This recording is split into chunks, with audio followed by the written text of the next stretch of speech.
When I decided that I was going to get into real estate and start my own thing, I didn't know what to expect, but these are the three biggest things that I was lying to myself about when I started. So let's break it down. The first thing is I could do it myself. When I got into this, I wanted to do it myself. I wanted it to be all me. I wanted to reinvent the wheel. I didn't want to listen to anybody about anything. And that's my natural instinct because I didn't have anybody around me that was doing something that I wanted to do. And then I changed companies. I went to a couple different locations. I ended up finding a location that did have people inside of that office that genuinely were way better than me, number one. Number two, they also were doing things that I wanted to do. And so I was able to see that. So I met the head honcho that was there. He had a whole team, everything that I wanted. Shout out to John. And I asked him, I was like, hey, can I just come in and meet with you, once a month or something like that, just to borrow some of your time, and that way I can learn. And he was like, yeah, that works for me as long as, we're progressing. And I said, okay, so what are the things that you need to see for me to progress, right? I asked the question to understand what he was expecting of me. And ultimately it ended up growing, right? So every time that we would sit down and have a conversation, I would make my notes. I would hammer them out. I would ask questions, and I would have those questions prepared before meeting with him. And that ended up driving me to being a little bit more involved with some of the things that were happening inside of the company that I was at. But I went to the brokerage meeting one day, and I ended up it was an agent panel, and there was a guy up there that I was like, this guy's different. This guy is different than anybody else in this office, and I can see myself. I can see certain aspects of like what I want and who I am in this person. And then the other folks, I don't even remember who else was up there, but I do remember Tim. He was up there. He was he was quiet, but when he spoke, it was knowledge. And I was like, man, this guy understands, and he wasn't bullshitting. He was being 100% serious, and he had the numbers to back it up, but he was disciplined. And I was like, man, that's what I'm looking for, right? And so I talked to John at that next meeting that I had with John. I would like to meet Tim. He goes, well, we can definitely set that up, but you need to reach out to it. So he gave me the information, and honestly, I was a little bit nervous about how to like go about setting that up, because I'd only met with John. I believe that this guy was ahead of John at the time, and I just didn't know what to say, or didn't know what to ask.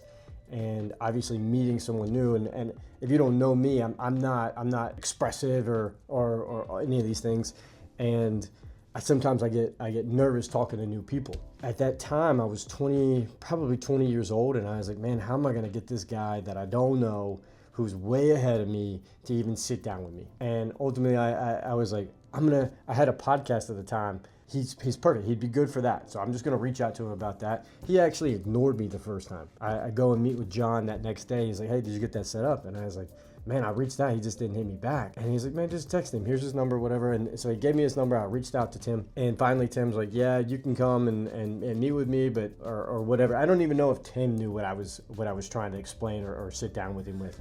I remember the first time I get over there, I go and meet Tim, and I was just so nervous. And I remember just being like, so I'm looking to learn about, a little bit more about real estate. I just got into it, and I'm just trying to grab as much knowledge. And I remember Tim was just like, I drove an hour and like an hour and 20 minutes. And at the time I didn't have a lot of money.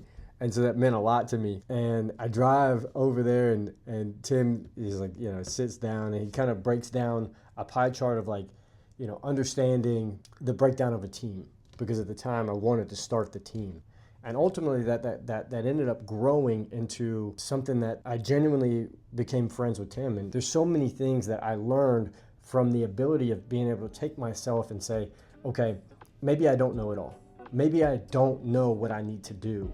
And I need to find those people that are way ahead of me, and I need to meet with them, and I need to have enough balls to be able to ask them one, and then two, be able to sit down, understand what they're telling me, make my notes, and then apply those things. If you grab a coach and you get with a coach, genuinely do what that person is saying. It is take the knowledge and then apply the knowledge and then see where it works. And if it doesn't work, ask questions. Number two, I thought that I had to prepare before I did. And I've always been more of a doer and then figure it out, right? So I do something and then I plan it. Where my dad was always a planner and then a doer. And I got to see how that worked in his life. I got to see how other people around me would get stuck in things. And so I was like, okay, well, I need to plan everything out. And it's got to be perfect before I do it. And I did that for a couple years, and I didn't feel like I was making any progress. I got stuck in the analysis paralysis of things. And so not everything got implemented or didn't get done the way that it was supposed to. And so when I say, that is a lie that I was telling myself, it's because I genuinely believe and I operate in the space of do and then fix. Because to me, if I'm doing action, then I'm creating something, and something is happening. And then maybe it doesn't go the exact way that I wanted it to. And maybe if I did plan it a little bit more, it would have gotten better results. But now I understand that there is motion. I'm creating motion in the things that I'm doing, which I can then scale, right? I can do it, I can track it, and then I can scale it. And that is my thought process now.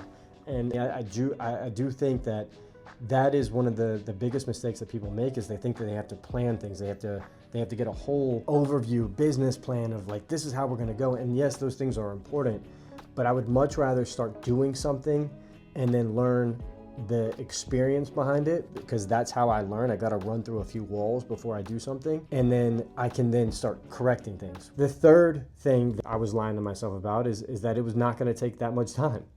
I genuinely thought that I was going to go from $300 in my bank account in 2014 to $1 million in my bank account by 30. That was genuinely my plan. And I figured 10 years, I can do it. If anybody else can do it, I can do it. I'm 100% believing in that. And I do think that is 100% an option. To me, it's about understanding that by saying that it's going to happen overnight, you are going to get discouraged when things aren't going your way. And as long as you can grit your teeth and get through that, take the punch as it comes, then you're more likely going to be able to get a lot further down the road when it comes to the things that don't work out, right? You hire an assistant, she quits, he quits. You hire an agent, they quit. Whatever it is, you're gonna start running into hurdles. And then if you're not prepared, or you think this is going to happen overnight and it starts to not, and it's going to take a little bit longer, then you're going to run into those things that discourage you, and you're not wanting to move forward because you are discouraged. And so what I would say is understand things can happen fast. Yeah, growth can happen quickly. The idea behind it is you can't expect it to happen overnight. There's so many people that we look at and what they're doing, and they're like, man, that guy literally started his business and now he's buying a Lamborghini. Yeah, that's optics. And I do believe that you should compare yourself to those ahead of you and start doing the things that you need to do. But the idea is that understanding you don't see everything. And if you can keep that in your brain, and I know that that's so trivial, or that's so known as a thing. People say that all the time, but there is a reason why that echoes, because the idea that things can happen overnight, if you're not prepared that if they don't happen overnight, are you going to be able to keep going? And that's one of those things where I did get beat up a lot during that beginning. I went into my first jiu-jitsu class thinking that I was going to be the top dog. And I know that's silly to think, but I genuinely, my ego was so high. And my first jiu-jitsu class ever, I got choked out by like a 12-year-old girl that was half my size. Literally choked out because I didn't want to tap. And like that, the whole concept of what all of this is about is understanding that this is not going to happen overnight. This is a long-term goal.